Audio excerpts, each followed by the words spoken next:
على فكره بقى الدراع بايظ. دراع إيه اللي بايظ يا حمزه؟ ده الماتش ال20 اللي تخسره، ده انت بغير 20 دراع، اديك دراع تلعب بيه. طب على فكره بقى العيب في جهاز البلاي ستيشن نفسه. جهاز ايه يا ابني اللي العيب فيه ده؟ احنا مغيرين الجهاز 4 مرات، اجيب لك جهاز فرحي؟ طب على فكره بقى انا حاسس ان اللعيبه مش واكله كويس. حمزه ما تحورش، كده كده الطلبات عليك. مساء الخير يا فندم، الطلبات اللي طلبتوها من دكان حموده ايه؟ حسابها 1500 جنيه. 1500.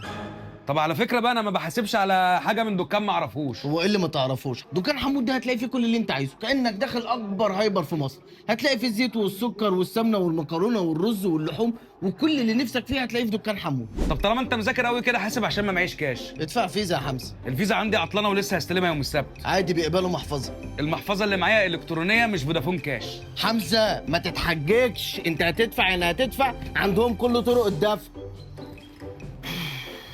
انتوا ايه مفيش حاجه عندكم عطلانه؟ خربتوا بيتي. شاهد قبل الحذف حمزه الحداد وانا مشايله 20 ماتش واخر ماتش ب10، وكل دي طلبات من حمود مرت على حساب حمزه الحداد. انا قلت نعالجه والله، انا قلت